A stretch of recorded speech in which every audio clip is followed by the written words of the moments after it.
This is the mausoleum at Frogmore, close to Windsor Castle, where Queen Victoria and Prince Albert the Prince Consort lie buried.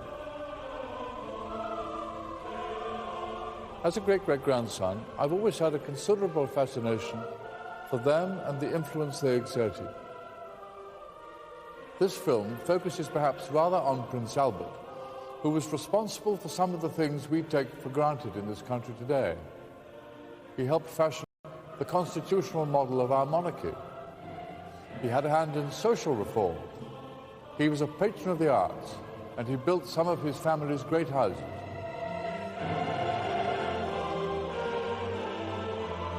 And above all, he was a staunch family man, deeply in love with Queen Victoria. When he died at the tragically early age of 42, his broken-hearted queen was left to mourn her husband for the remaining 40 years of her reign.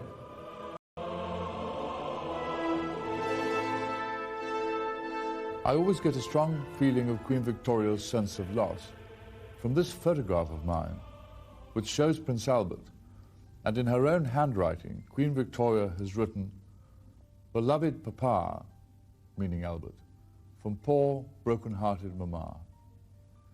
When she wrote it, the Prince Consort had already been dead for 2 months. No human power will make me swerve from what he decided and wished. Queen Victoria vowed sadly after the Prince Consort's death, and right up until the Queen's Diamond Jubilee in 1897 that crowned the remaining 40 years of her lonely reign, she was guided by Prince Albert. The man she had loved so passionately at the beginning of her life was now no longer at her side. But his legacy still lives on here in this country.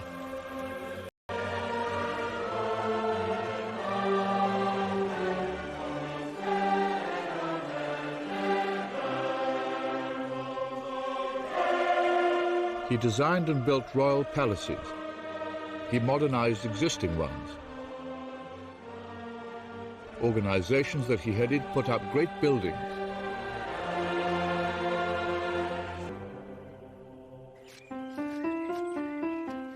Before he was 30, Prince Albert designed and built Osborne House on the Isle of Wight as a romantic hideaway for the Queen and his family. The house remains much the same as it was then, a tribute to the remarkable artistic taste of the Prince Consort. The Queen wrote in her journal, the great diary she kept for 70 years. How happy we are here, and never do I enjoy myself more than when I can be so much with my beloved Albert and follow him everywhere. We have to remember that Queen Victoria was only 18 when she became sovereign. By the time she was 40, she was raising a family of 9 children. And still, her responsibilities for her country and its colonies were enormous. She'd also survived a lonely and friendless childhood.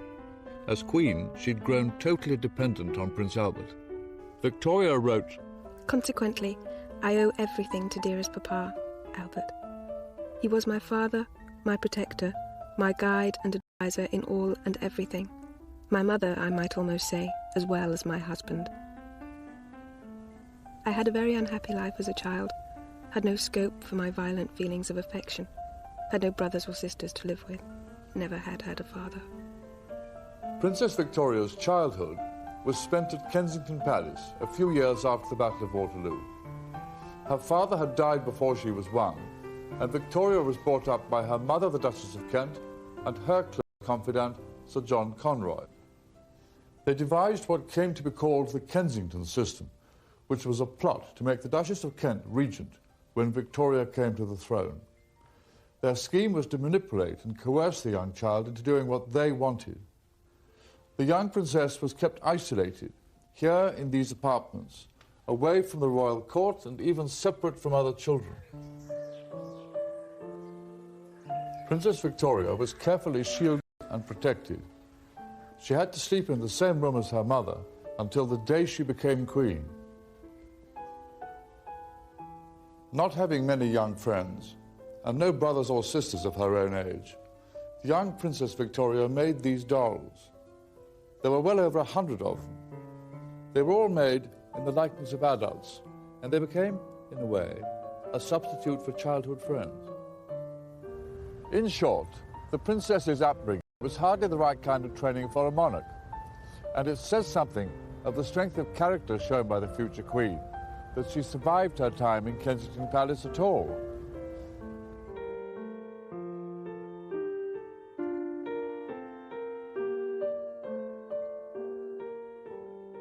Princess Victoria's first cousin was being brought up with his brother here in Coburg in the middle of Germany.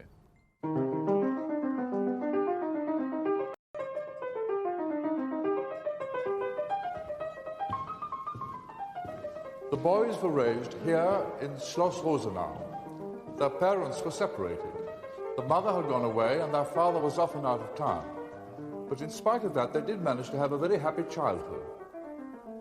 It was Prince Albert's uncle, Leopold, later King of the Belgians and brother of the Duchess of Kent in London, who had decided early on that there'd be an arranged marriage between the two cousins, Victoria and Albert. Now, for the relatively minor house of Saxe-Coburg here in Germany, to be linked by marriage to the English sovereign represented a considerable increase in status. But what young Prince Albert lacked in wealth, he made up for in hard work and artistic and intellectual ability. Albert and his brother Ernest were not only composers and pianists, but they were also considerable draftsmen. All these by Albert.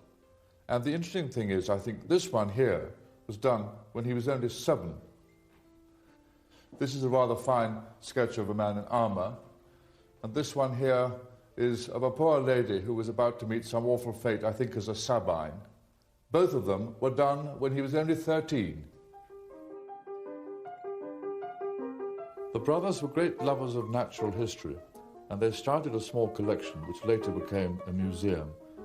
Here are some examples of what they had collected. They're predominantly birds, and this was an interest which, certainly in the case of Prince Albert, was something which was to be with him all his life.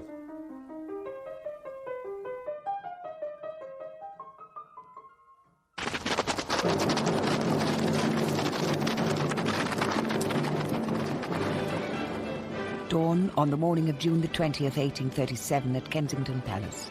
The Lord Chamberlain of England and the Archbishop of Canterbury had ridden through the night from Windsor Castle.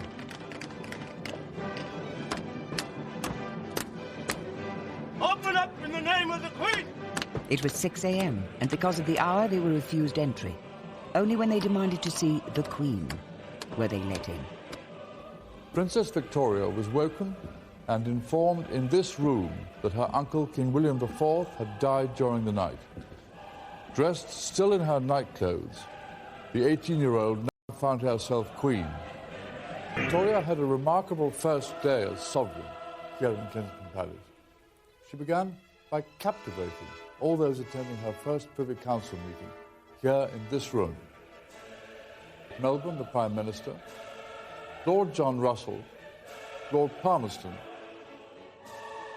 the great Duke of Wellington, and Sir Robert Peel.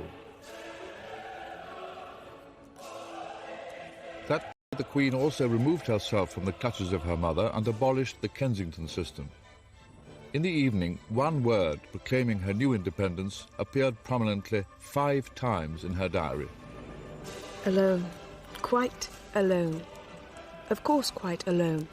And at 9 came Lord Melbourne, whom I saw in my room. And of course, quite alone. But the young Queen was not alone. The court she presided over was highly political. Lord Melbourne was not only Prime Minister and leader of the Whig Party, he also acted as the Queen's principal advisor.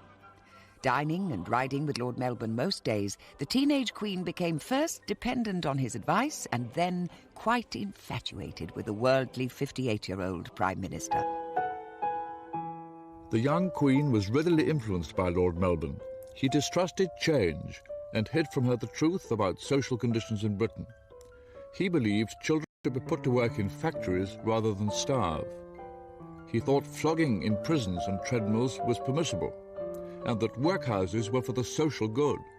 So, at a very early age, Queen Victoria's natural sympathies were blunted by the views of Lord Melbourne. Worse, the court Queen Victoria had inherited was traditionally partisan.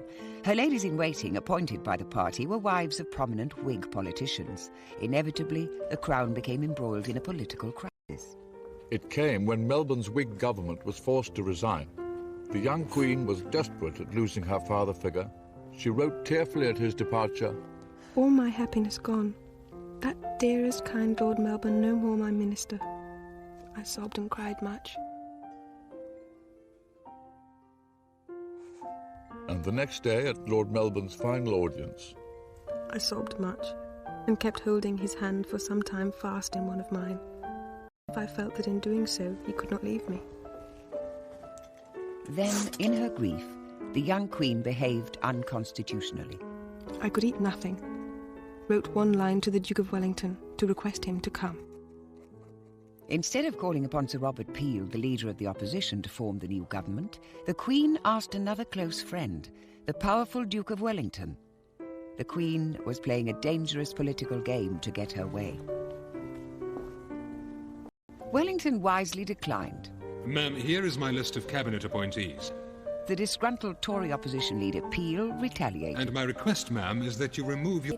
But ma'am... The Queen was asked to replace her ladies of the bedchamber, many of whom had become personal friends, but all of whom were Whig supporters. the Queen adamantly refused. In the deadlock that followed, Peel said he could no longer form a government. Triumphant, the Queen wrote back to Lord Melbourne. I was calm, but very decided. The Queen of England will not submit to such trickery. Keep yourself in readiness, for you may soon be wanted. Queen Victoria then asked Lord Melbourne, her mentor and favourite, to return and form another government. And that brought an end to what became known as the bedchamber plot. It was an incident in which the young Queen was seen to exceed her role as sovereign. Changes would have to be made.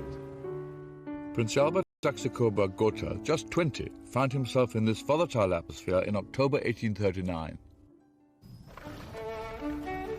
To encourage the union between the two royal households, he had travelled all the way from Germany to meet Queen Victoria at Windsor. The Queen saw Prince Albert at the foot of the main staircase. That night she wrote, It was with some emotion that I beheld Albert, who is beautiful. and then she went further. Albert really is so excessively handsome. Such beautiful eyes, an exquisite nose, and such a pretty mouth. A beautiful figure, broad in the shoulders, and a fine waist. In an instant, Queen Victoria had fallen hopelessly in love. By protocol, the Queen had to propose. Within 5 days, she had asked Prince Albert to marry her.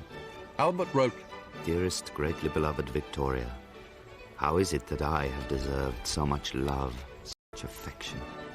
Heaven has sent me an angel whose brightness shall illume my life.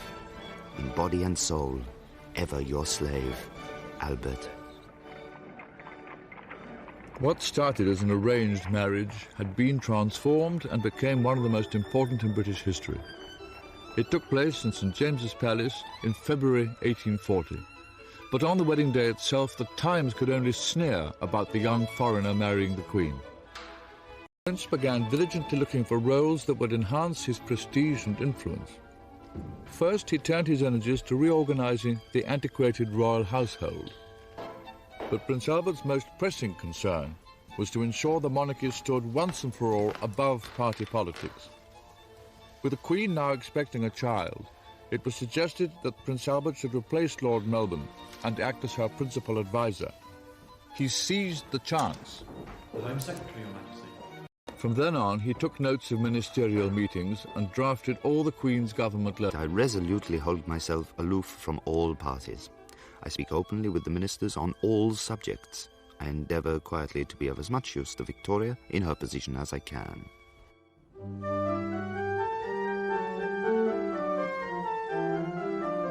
Sir Robert Peel was aware of Prince Albert's artistic talents and invited him to chair the Royal Commission to select pictures for the newly built Palace of Westminster. Albert was just 22. He had found a role at last as an energetic facilitator of great projects. At precisely this moment, a new form of picture, symbolic of the new technologies sweeping the country, appeared. Prince Albert was among the first to embrace the medium of photography. Prince Albert at 23, one of the first photographic portraits ever taken in Britain. and Queen Victoria at the age of 25 with her eldest daughter, the Princess Royal, in 1844. And here's another one of Prince Albert as a mature 29-year-old. By now he was becoming an innovator, determined to come to grips with the great industrial age sweeping Britain.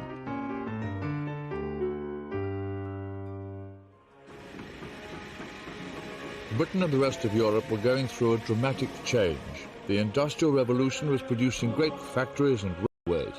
But alongside that came another kind of revolution, social unrest. As people's earnings and rights increased, so did their aspirations, but living conditions in the centres of work did not keep pace. Prince Albert, rather than the Queen, was aware that the times were dangerous. As royal houses on the continent began to buckle and fall under popular revolution, the Prince's diary for 1848 reflected his growing concerns. 7th of March. The property of the French royal family is sequestered at Paris. 10th of March. Riots in Munich. 17th of March. Great riots among the peasantry in Swabia. 18th of March. News of revolution in Berlin. 4th of April. Disquieting views from Ireland. 11th of April. Increase in anarchy in Germany. 18th of April. A long conversation with Lord Shaftesbury as to what can be done for working classes.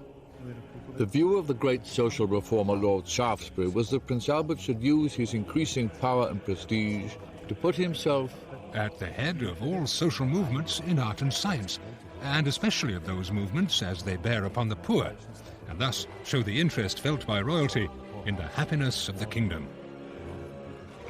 Lord Shaftesbury suggested that Prince Albert view a new type of housing that was being built in London for workers. The pools fit neither for man nor beast. Shaftesbury then asked him to chair a meeting of the Society for Improving the Condition of the Labouring Classes, a new organisation building experimental mass housing. I have just come from the model lodging house, the opening of which we celebrate this day.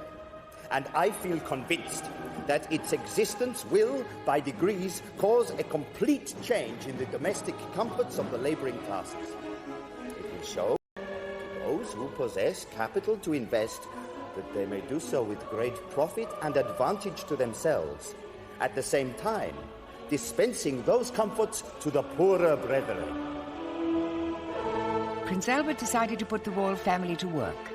Against a background of demonstrations by the Chartist movement, the milder reflection here of the republicanism sweeping Europe, the royal family was seen increasingly among their subjects. The prince himself took a number of roles as president of charitable and educational organizations, opening new hospitals and libraries. He tried to convey his genuine social concerns to the Queen. In April 1848, the Chartist movement expected to march on Parliament with 500,000 men, but only 23,000 turned up. Prince Albert wrote, "We had our revolution yesterday, and it went up in smoke. The law was victorious. I hope this makes a good impression on the continent." Despite events elsewhere, the Crown, it seemed, had never been more popular, and to give the Queen and her family more security and privacy, Prince Albert had built Osborne House, a country retreat on the Isle of Wight. Dispensing with architects and working with expert builders like Thomas Cubitt, Prince Albert found time to design and supervise the building of Osborne House himself. Its conception tells us much about the prince's ideas for fusing art with modern technology. This is the drawing room used by the Queen and her family after dinner. The Prince Consort had designed it in an L shape so that the Queen and her guests could sit here, undisturbed by the gentlemen playing billiards in the other part of the room. Queen Victoria actually played billiards herself here sometimes in the afternoons. Osborne was above all a family home, and by 1857 all 9 children of the royal couple had slept in this nursery.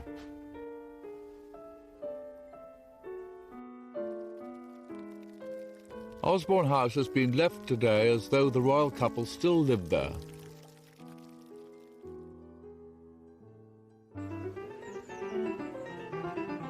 Prince Albert laid out the park, planted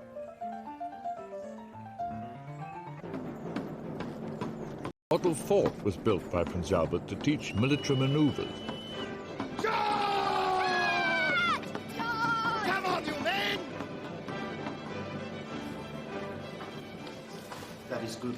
There was an extensive nature museum like the one of his childhood. What is this eagle called? White-tailed eagle. And how fast can it fly? But even at Osborne, the Queen was never far from the duties of state. Prince Albert had become the power beside the throne as he sat next to his wife drafting her letters. But she was clearly frustrated about the way successive governments had failed to recognize his services to the country. Victoria wrote, "Oh, if I only could make him king." To compensate, the Queen had a second door made leading into the council room at Osborne so that they could enter simultaneously for council meetings.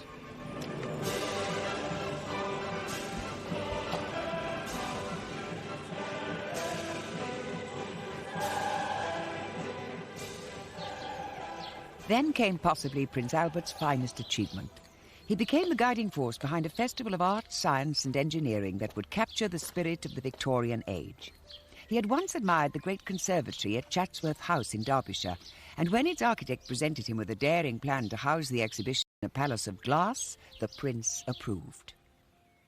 This is the first sketch for the great exhibition. It's a doodle on blotting paper by Joseph Paxton, the designer of the Chatsworth Conservatory. At the start, the great project hit difficulties, many of the objections coming from establishment enemies of the foreign prince. The Royal Commission that the Prince chaired had two aims. It recognised the worldwide supremacy of British industry, but believed it could be further improved by exposing it to superior design from abroad. So by making the exhibition international, the Commission created a showpiece for free trade. This was strongly opposed by protectionists within the government.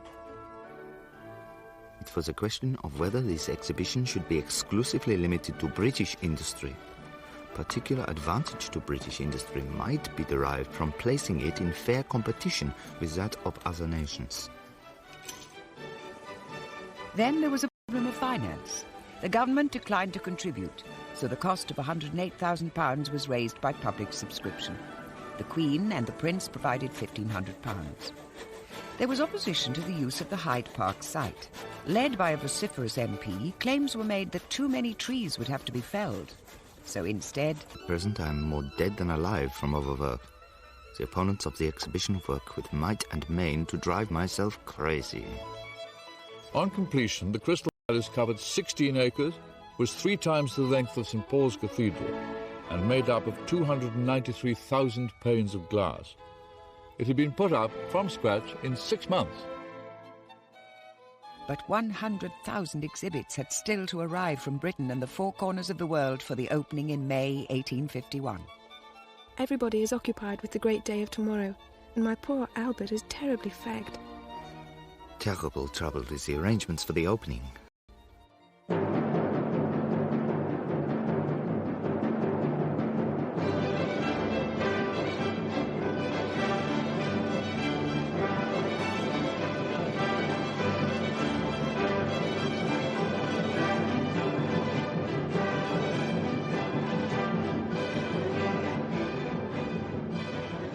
This day is one of the greatest and most glorious days of our lives, with which, to my pride and joy, dearly beloved Albert is forever associated. The glimpse through the iron gates of the transept, the waving palms and flowers, the myriads of people filling the galleries, together with the flourish of trumpets as we entered the building, gave a sensation I shall never forget, and I felt much moved. Among the ambassadors at the opening was a mysterious Chinaman dressed in satin who repeatedly bowed to the Queen. Tactfully, Victoria included him in the procession. He Sing turned out to be an impostor.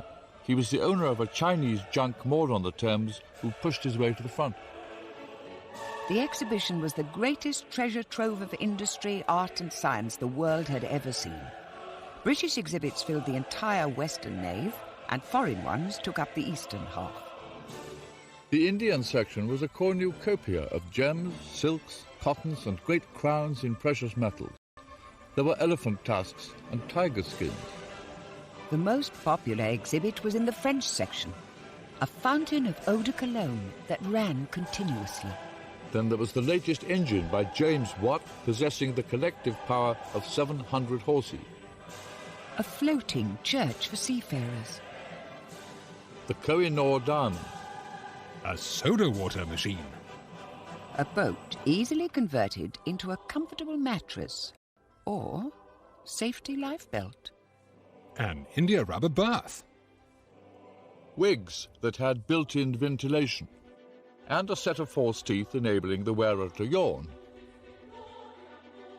The country's entire population was only 23 million.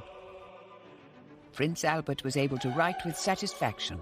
The crowds at the exhibition are bigger each day. On the financial side, we naturally stand very well.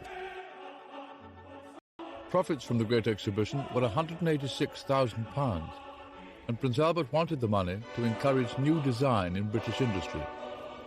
The catalyst for the new schools of design would be a great cluster of museums in Kensington. His ideas led to the Science Museum, the Natural History Museum, the Victoria and Albert Museum for Arts and Design, and the Albert Hall for music and science exhibitions.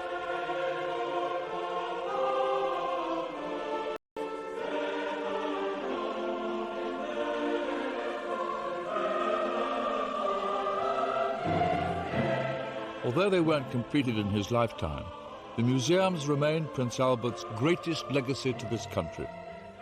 And they extended the influence of science, art and design upon industry as a whole.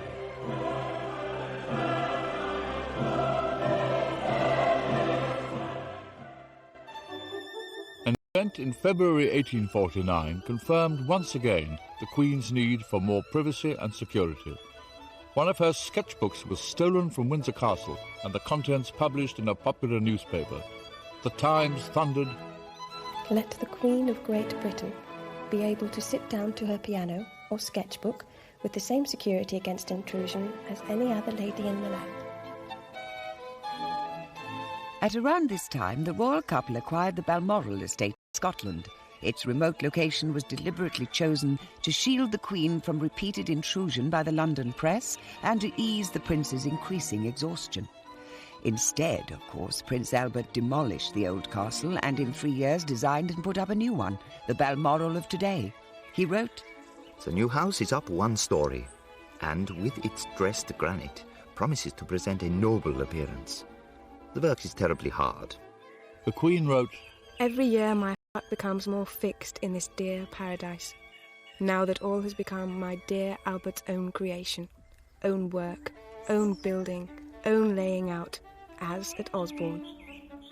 Balmoral was the couple's favourite place of escape. They revelled in the healthy climate and scaled the great surrounding hills. Highland life really captured their imagination, and they became a little bit more Scottish on every visit. Just as Prince Albert had helped introduce the German Christmas to Windsor, so at Balmoral the royal couple lived out the romantic Scottish image of tartans, kilts, along with Carl Haag.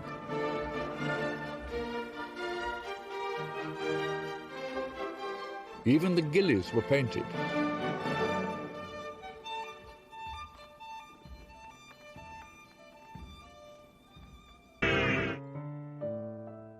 Balmoral was always in form, and it was here that Queen Victoria appears to have made up for the childhood she'd missed. It was wonderful not seeing a human being, nor hearing a sound, excepting that of the wind, or the call of the black cock or grouse.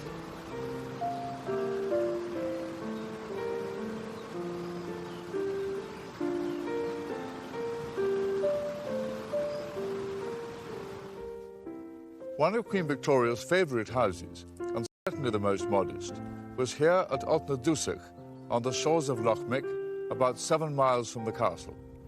There were 2 gillies cottages, and when the family wanted to be informal, they came and stayed here on one side, which was joined by a covered passage to the other cottage where the servants were. The Queen wrote, With the washing and cooking and everything going on in a line with one's own dwellings. Court painters recorded the Queen fishing and stalking deer. She was taught by local tenants. A salmon was speared here by one of the men, after which we were very successful. 7 salmon being caught, some in the net and some speared.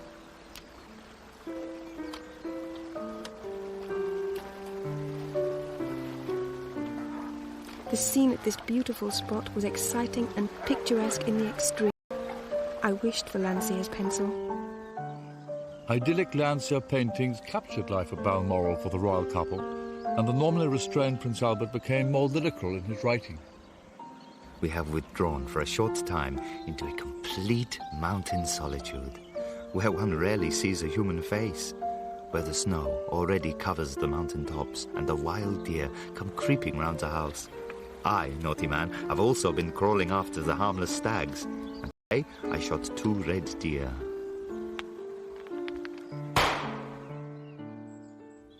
Suddenly, while he was at the height of his powers, Prince Albert found himself in a very vulnerable position. In 1853, public opinion swung violently against him over an issue of patriotism. It became known that the prince had advised the Queen against sending a British force to the Crimea to stop Russian expansion in the eastern Mediterranean. It is too much that one man, and he not an Englishman by birth, should be administrations. Nevertheless, the controversy soon died down once the royal couple bowed to popular will and supported the expedition against Russia.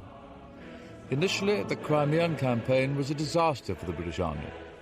The men soon became bogged down in trench warfare around the landing port of Balaclava, and they weren't dressed or equipped for fighting on Russian soil. There were no proper field hospitals, and the dead were buried in rows by the ships in port. William Russell, the Times correspondent at the front, was the first to reveal the incompetence of the expedition. This army has melted away almost to a drop of miserable, washed-out, worn-out, spiritless wretches who muster out of 55,000 just 11,000 fit to shoulder a musket. It is with feelings of surprise and anger that the public will learn that no sufficient medical preparations have been made for the proper care of the wounded. It's interesting to note that my old regiment, the 11th Hussars, which had escorted Prince Albert from Dover to London when he came to marry Queen Victoria, found itself 14 years later leading the charge of the Light Brigade. That charge effectively ended the Battle of Balaclava. Out of 110 officers and men who galloped into the Russian line, less than a quarter returned. The army was in a mess. The Queen, concerned about morale, regularly visited those wounded who were fit enough to be evacuated. Meanwhile, the Prince was approached by certain senior officers and asked to reorganize the whole structure of the army. I hazard the opinion that our army, as at present organized, can hardly be called an army at all, but a mere aggregate of battalions of infantry, with some regiments of cavalry and an artillery regiment. Prince Albert's intervention turned out to be crucial. The army wasn't organized for grand foreign expeditions, so he devised a system of supply bases leading all the way to the battlefields of the Crimea. They had to start in the south of England, so first he looked for open land that was close to railways and embarkation ports and could be used for manoeuvres, and the base at Aldershot came into being. Prince Albert advocated the setting up of hospitals at the main supply port of Balaclava and close to the front. And here you can see Balaclava with the hospital here on top of the hill. Finally, Prince Albert ordered a railway to be built at full speed from the Allied base at Balaclava to the Russian stronghold at Sevastopol. It was to supply the besieging British, French and Turkish troops. And here you can see the strongly defended fort in Sevastopol.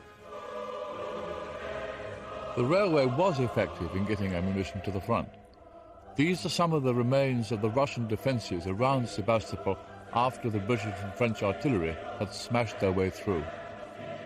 When the Queen took the salute at a victory parade in London of men who charged the Russian defences at Sevastopol, the prestige of the crown couldn't have been higher.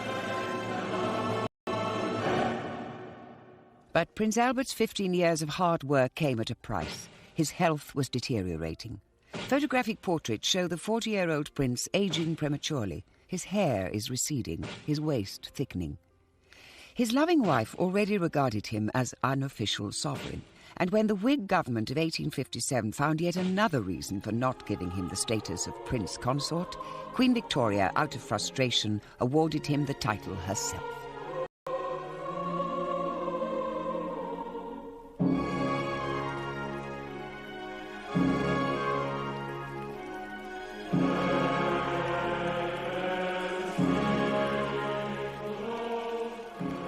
In December 1861, the idyllic marriage was suddenly over. Prince Albert had caught a chill. The doctors, terrified of alarming the Queen, kept the seriousness of his illness from her. In the end, they told her that it was gastric fever. Every Victorian knew what that meant: typhoid. The source, it's been suggested, was the notoriously unreliable and insanitary drains here at Windsor Castle. Throughout December, his condition gradually deteriorated.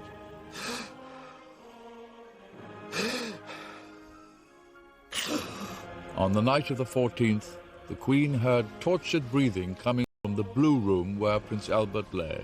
She rushed to his side and whispered in German, "Es ist das kleine Frauchen." "It is your little wife. Kiss me." 2 or 3 long but perfectly gentle breaths were drawn, the hand clasping mine, and it turns me sick to write it. All was over. I kissed his dear heavenly forehead and called out in a bitter and agonizing cry,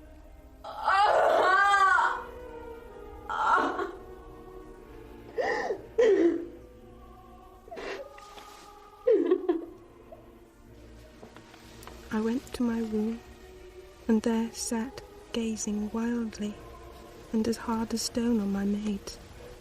Waking, crying and crying.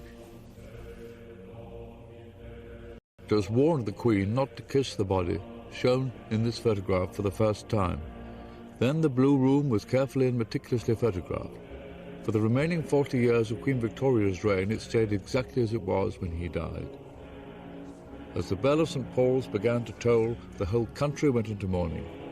The Queen wore black until the end of her days, and the effigy of the Prince Consort was present at all large family gatherings. A great statue was put up at Balmoral.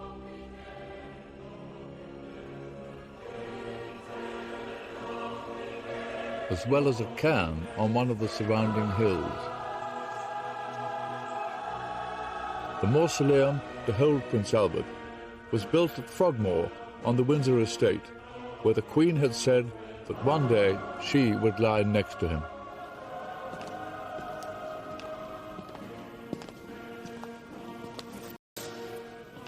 After the Prince Consort died, Queen Victoria cried in her anguish, "There is no one left to call me Victorian now."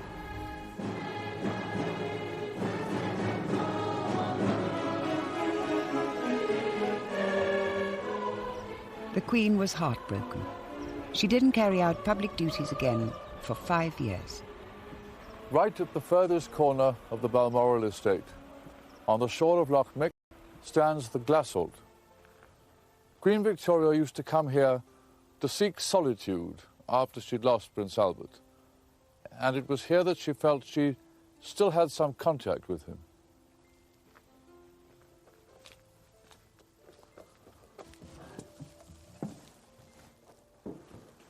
The house has hardly changed at all since the Queen lived and grieved here for the prince who'd done so much to change her life and the life of this country.